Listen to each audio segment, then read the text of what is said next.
Well, from one bridge to another, here is a look at some of the live conditions in Charlotte County. This is right along the Peace River Bridge. Very heavy rainfall and some fairly gusty winds embedded within the squalls. Let's also take you once again to Punta Gorda, and you can see a temperature of 82. Look at the winds sustained at 20. We have gusted higher than that. And then there's a look at those higher tides, the combination of today being the full moon, as well as a wraparound southwest wind, and that is forcing up our tide levels. Let's take you to downtown Fort Myers. We're still watching the levels come up here at Wink. There's Billy Creek. It attaches to the Caloosahatchee. And time now is about 3:26. Right here at Wink, we're about a half hour away from our high tide. And it is not going to be, thankfully, threatening the building. We are fine right now. Every storm is different. This is not going to bring us in the building, Hurricane Ian storm surge.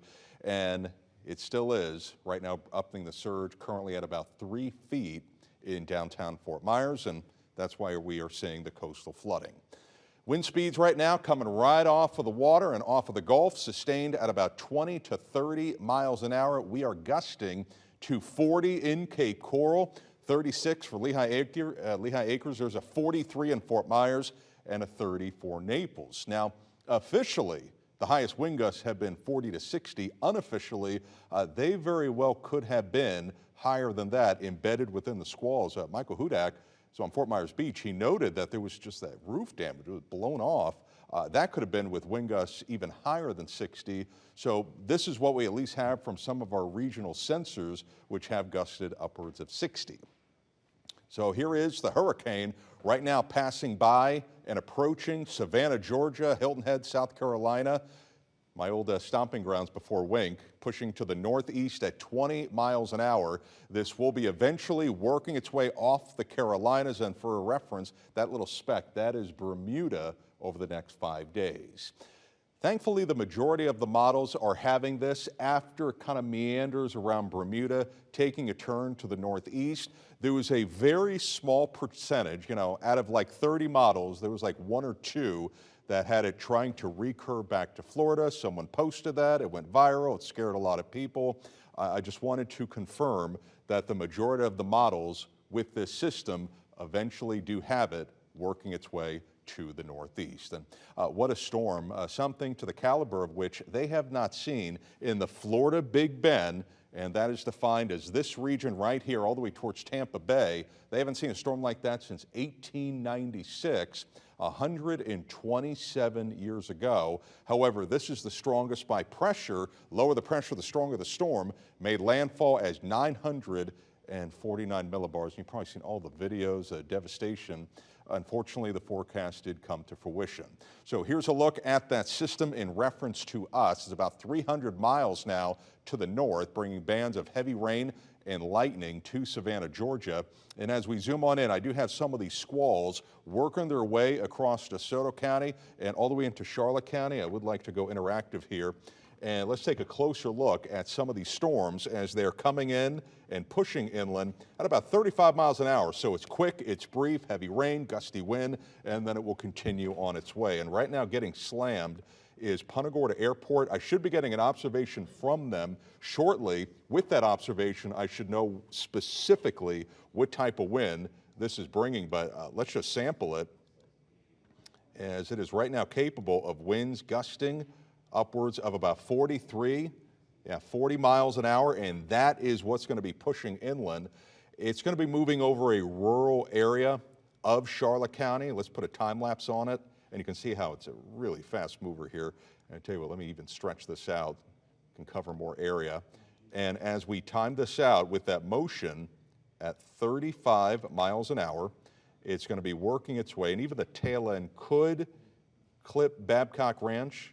Let's time this out.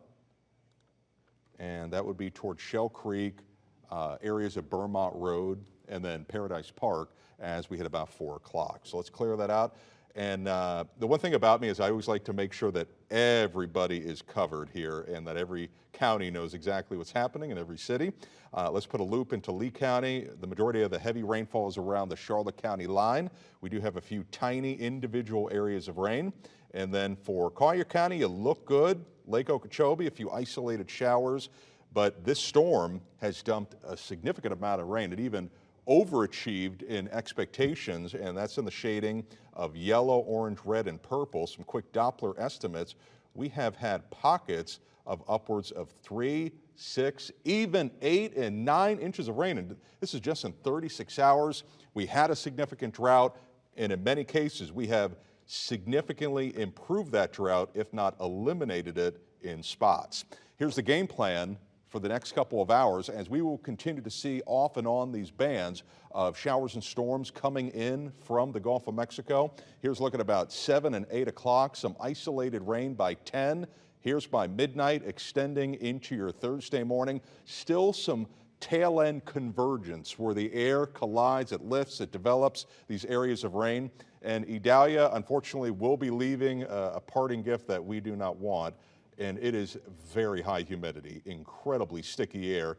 Dew points near 80 for a reference. That's going to be in the forecast for Thursday and Friday because of this persistent southwest wind. Here's the future track model with some of these off and on, hit or miss, scattered showers and thunderstorms, 2 o'clock on Thursday. Here's a look at 6 o'clock. So granted, the system by that point, it's in the Carolinas, if not in the Atlantic, but we still get some lingering effects. And keep in mind that although this system is far away, we still have the influence of the high tide. So very gradually, the water levels will be going down in the days ahead, but don't expect a drastic decline to nothing. We still will have elevated levels for at least the next 1 to 3 days, but at least the maximum per day should gradually come down. We had storm surge of 4 feet this morning in Punta Gorda and Port Charlotte, 3 to 4 feet in Fort Myers and 3 in Naples. So those levels should gradually start to decline. Let's talk about when we go back to normal. I like that part. Here's a look at your 7 and 10-day forecast with scattered showers and thunderstorms, breezy conditions for tomorrow. We're at 92 degrees for your Friday, 91 on Saturday. Sunday, we're at 91, and hey, look at that. With so much of the hurricane coverage, you almost kind of forget that it's the Labor Day weekend ahead. 91, do me a favor, relax, enjoy it, have some fun. 93 degrees for your Tuesday and into next week. Yeah, that's classic Southwest Florida weather, the heat, the humidity with a daily chance of rain. Guys? Yeah, no doubt a lot of people are going to be looking forward to this weekend and some time off. It's been a rough couple of days here.